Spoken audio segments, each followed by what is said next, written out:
राजपुर नाम के गांव में चिंटू नाम का एक लकड़हारा रहता था।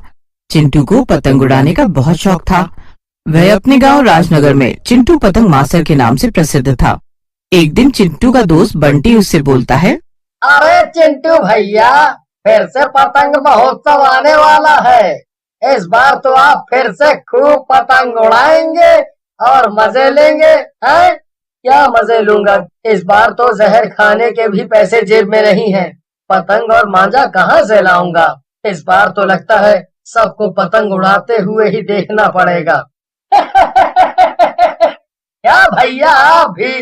अरे अपनी माता जी या पिताजी से पैसे ले लो, वो दे देंगे। क्या कहा? माँ से पैसे ले लूं? तुझे पता नहीं है वो कितनी चढ़ती है पतंगबाजी से। अगर मैंने उनसे पैसे मांगे तो मुझे वो हवा में उड़ा देंगी, हवा में, और वो भी बिना मांझे के, समझा? माँ से पैसे ले लो, कुछ भी बोलता है, है? अगर माँ पैसे नहीं देंगी तो पापा से ले लो, वो तो दे देंगे। क्या कहा पापा? अबे वो मेरे पिताजी नहीं बल्कि जोरू के गुलाम हैं। जो मम्मी ने बोल दिया उसके बाद उनकी इतनी हिम्मत नहीं है कि वो मम्मी की बात ना माने, समझा? भाई अगर ऐसा है तो तेरा तो भगवान ही मालिक है, तेरा कुछ नहीं हो सकता। ऐसा कहकर चिंटू वहाँ से चला जाता है और बंटी भी जंगल के अंदर लकड़ियाँ लेने चला जाता है। बंटी जंगल में देर तक काम करता है और काम में उसे पता ही नहीं चलता कि कब रात हो गई है। वो खूब लकड़ी इकट्ठी कर लेता है। आज का दिन काफी अच्छा है। आज तो बहुत सारी लकड़ियां इकट्ठी हो गई हैं।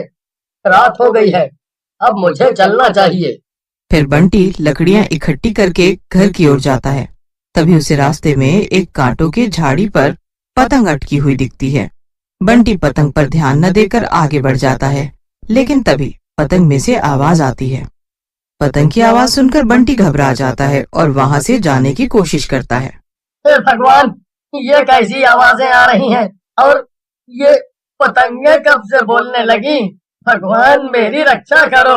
इससे पहले ये पतंग कुछ और बोले मुझे यहाँ से भाग लेना चाहिए। ऐसा कहकर बंटी वहाँ से भागने लगता है।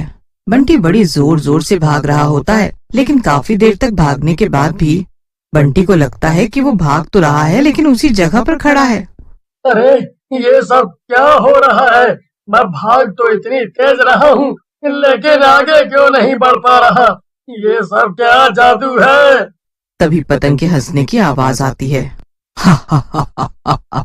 तुम कितनी भी कोशिश कर लो बंटी, मेरे जादू की वजह से तुम यहाँ से भाग नहीं पाओगे। तुम्हें मुझे इस झाड़ी से निकालना ही होगा। पतंग की बात सुनकर बंटी गुस्से में झल्ला जाता है और बोलता है, अरे पूरे गांव में क्या मैं ही बंटी लकड़हारा मिला था, है? तुम किसी और को पकड़ लो और मेरा पिंड छोड़ो। ऐसा कहकर बंटी पतंग को झाड़ से निकाल देता है। पतंग झाड़ से निकलकर खुश हो जाती है और बंटी से कहती है, हा हा हा हा हा हा। वाह बंटी, तुमने तो मुझे इस झाड़ से निकालकर मुझ पर बड़ा एहसान किया है। मैं अब से तुम्हारी गुलाम हूँ। तुम जैसा कहोगे मैं वैसा ही करूँगी। पतंग की बात सुनकर बंटी खुश हो जाता है, लेकिन उसे अभी भी पतंग की बातों पर विश्वास नहीं होता और वो बोलता है। बंटी की बात सुनकर पतंग हंसने लगती है। ऐसा कहकर पतंग बंटी के सामने रसगुल्ले रख देती है। बंटी ये जादू देखकर खुश हो जाता है और रसगुल्ले खाते खाते हुए बोलता है, अरे वाह, तुम तो सचमुच में ही जादुई हो। मजा आ गया, मैं तो ये सारे रसगुल्ले खा जाऊंगा। बंटी रसगुल्ले खाने के बाद वहाँ से जाने लगता है। पतंग भी उसके साथ साथ चलने लगती है। तुम बहुत अच्छे इंसान हो बंटी, लेकिन मैं अब कहीं नहीं जा सकती। तुम्हें मुझे अपने साथ रखना होगा, मुझे अपने साथ रख लो। बंटी जो कि एक नेक दिल और सच्चा इंसान होता है, वो पतंग की बात को मान जाता है और पतंग को साथ में रखने के लिए राजी हो जाता है। फिर पतंग और बंटी साथ में बंटी के घर की ओर जाते हैं। थोड़ी देर बाद उसी झाड़ के पास एक चुड़ैल आती है और पतंग को ना पाकर गुस्सा। मैंने उसे इन झाड़ियों में कैद करके रखा था, लेकिन कौन दुष्ट उसे यहाँ से छुड़ा कर ले गया? मैं उस पतंग और उसे छुड़ाने वाले को जिंदा नहीं छोड़ूंगी। उधर पतंग को देखकर बंटी की बिमला गुस्से में बोलती है, फिर से ले आया पतंग, ना जाने कब सुधरेगा। इतना बड़ा हो गया है, न काम पर ध्यान न पढ़ाई पर, बस दिन भर पतंग पतंग। जा, तेरे लिए गर्मा गर्म रोटी रखी है, जाकर खा ले।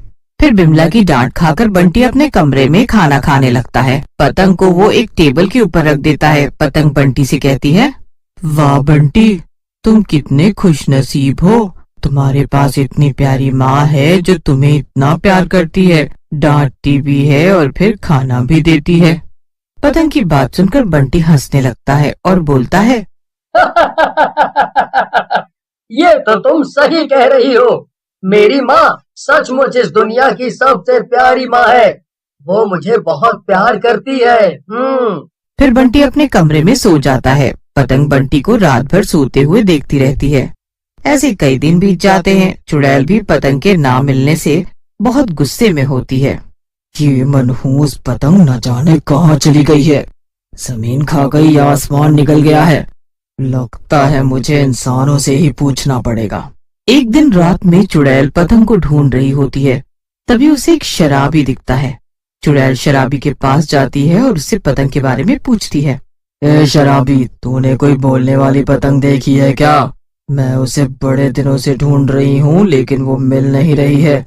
चुड़ैल की बात सुनकर शराबी हंसने लगता है और बोलता है, क्या कहा? बोलने वाली पतंग? लगता है पी मैंने है, चढ़ आपको गई है। मैडम मैडम, बोलने वाली पतंग का तो पता नहीं, लेकिन मैंने पतंगा ब्रांड जरूर पी रखी है। आपको भी चाहिए तो बोल दो। चुड़ैल को शराबी की बात सुनकर गुस्सा आ जाता है और वो शराबी की गर्दन पकड़ लेती है और बोलती है, कितनी गंदी बदबू आ रही है तेरे पास से। ऐसा लगता है कोई गंदा नाला हो। वो मेरी जादुई पतंग है, समझा? ऐसा कहकर चुड़ैल शराबी को दूर फेंक देती है। इस शराबी से तो बात करना ही बेवकूफी होगी। मुझे कहीं और देखना चाहिए। ऐसा कहकर चुड़ैल वहां से चली जाती है। इधर दिन बीतते हैं और पतंग महोत्सव का दिन आ जाता है। सारे गांव में पतंगे ही पतंगे उड़ रही थी, लेकिन बंटी उदास बैठा होता है। बंटी को उदास देखकर पतंग उससे बोलती है, क्या हुआ बंटी, तुम उदास क्यों बैठे हो? आज तो पूरा गांव पतंग उड़ा रहा है, तुम भी उड़ाओ ना। देखा, माँ के कारण मुझे सुनना पड़ रहा है। आज मेरे पास पतंग और मांझा होता तो मैं पूरे गांव की पतंगे काट देता। मैं इस गांव का सबसे बढ़िया पतंगबाज हूँ। बस इतनी सी बात है। ये लो मांझा और मुझे अपनी पतंग बना लो, फिर देखती हूँ कैसे उड़ाते हो तुम पतंग। ऐसा कहकर पतंग अपने जादू से बंटी के हाथ में मांझा दे देती है और फिर बंटी जादुई पतंग को उड़ाने लगता है और थोड़ी ही देर में पूरे गांव की पतंग काट डालता है। लेकिन बंटी की ये पतंगबाजी की बात चुड़ैल को भी पता चल जाती है और वो बोलती है, एक पतंग से पूरे गांव की पतंग काट डाली। हो न हो, ये मेरी जादुई पतंग का कमाल है। ऐसा कहकर चुड़ैल रात में बंटी के घर के सामने खड़ी हो जाती है। चुड़ैल खिड़की में से झांकती है। वहाँ बंटी उस जादुई पतंग से बात कर रहा होता है। ऐसा कहकर चुड़ैल घर के अंदर घुस जाती है। चुड़ैल को देखकर बंटी घबरा जाता है और पतंग की ओर देखता है। ए दुष्ट लड़के, ये पतंग मुझे दे दे, नहीं तो मैं तुझे यहीं मार डालूंगी। ये मेरी जादुई पतंग है, इसे तू जंगल से चुरा कर लाया है। हाँ चुड़ैल, मैं इस पतंग को कभी भी तुझे नहीं दूंगा, चाहे तू मेरी जान ही क्यों न ले ले। बंटी की बात सुनकर चुड़ैल हंसने लगती है और बोलती है, हा हा हा हा हा, तेरी जान तो मैं जब चाहे ले सकती हूँ चूहे, लेकिन इससे पहले इस पतंग की असलियत तो जान ले। ऐसा कहकर चुड़ैल अपने जादू से पतंग को एक सुंदर परी बना देती है। मुझे परी ने तेरे जादू के बारे में सब कुछ बता दिया था। हम दोनों तो सिर्फ इसे तेरे जादू से आजाद करवाने के लिए नाटक कर रहे थे।